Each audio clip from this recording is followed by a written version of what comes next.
I'm Jake Lowenstern. I work for the U.S. Geological Survey, and I'm the scientist in charge of the Yellowstone Volcano Observatory. Today we're going to talk about some of the eruptions that occur at Yellowstone, have occurred in the past, how big they get, how we know when they might be coming, what we need to worry about, what we don't need to worry about.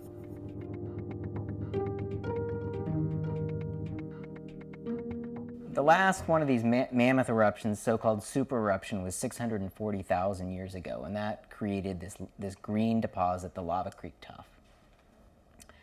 There were three of these really large eruptions. There's the Lava Creek Tuff, then there's the Huckleberry Ridge Tuff that's 2.1 million years ago, and then you can just make out down here, this is the Mesa Falls Tuff, and it erupted 1.3 million years ago. It was a bit smaller than the other two eruptions.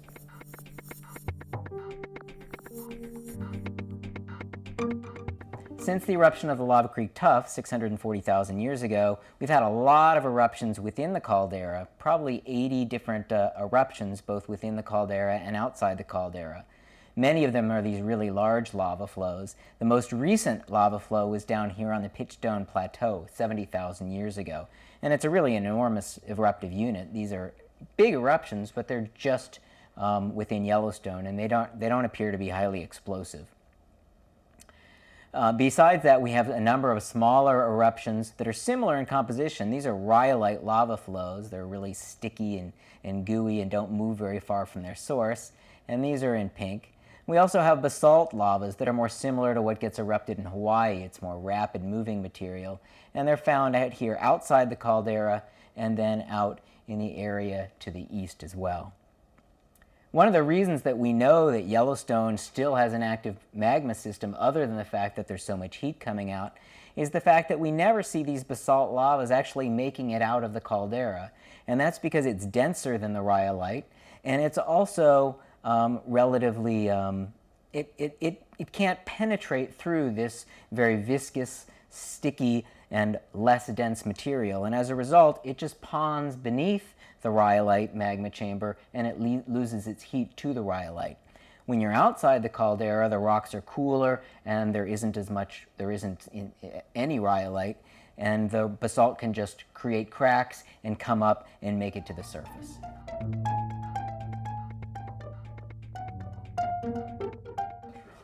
But when you see people claiming it's overdue, usually the numbers they come up with, they say that the last eruption was 640,000 years ago, but that it erupts every 600,000 years, and so therefore it's 40,000 years overdue.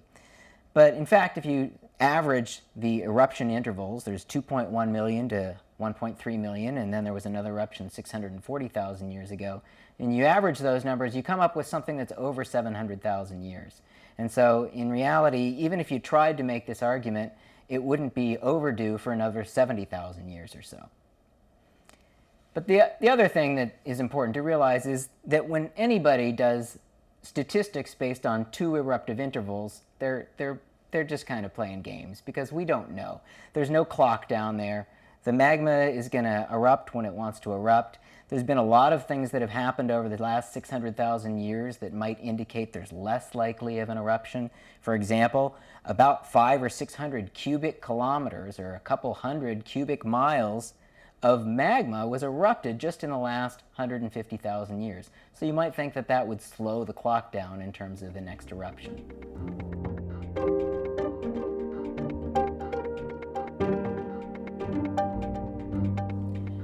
The last piece of evidence we have in terms of the next eruption at Yellowstone is that when scientists or seismologists do tomography, when they, like a CAT scan on a human being, you do a tomographic image using seismic waves. And when they try to image the magma chamber, generally they find that the magma that's down there is not wholly molten. There may be molten bodies down there that are on the order of 100 or 200 cubic kilometers, but they don't see this massive magma chamber that's all molten material. So we don't expect that there's enough liquid magma down there to produce one of these immense eruptions as has happened in the geologic past at Yellowstone.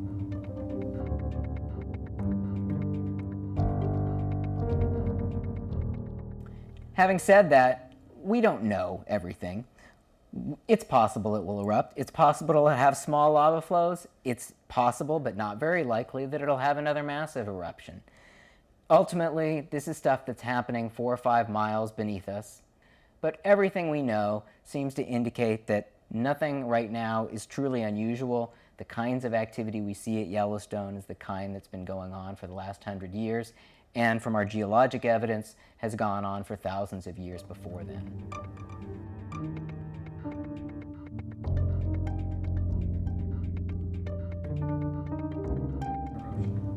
Well, occasionally we get swarms of earthquakes, and some of these swarms can be quite intense. We had one here in 2009 and the end of 2008 that was almost 1,000 earthquakes, and there were many of them that were above magnitude 3. Some of them were felt in the northern part of the lake, but that's pretty much all that happened. We had no evidence that there were any explosions that were occurring. The caldera had been moving up for a period of years, for about 4 years, and the caldera had moved up about this distance over a very broad area. But we didn't see any change that was occurring when the swarm was happening. And so we didn't really see any of the other indicators that would make us really think that something bigger was about to happen in terms of a volcanic activity.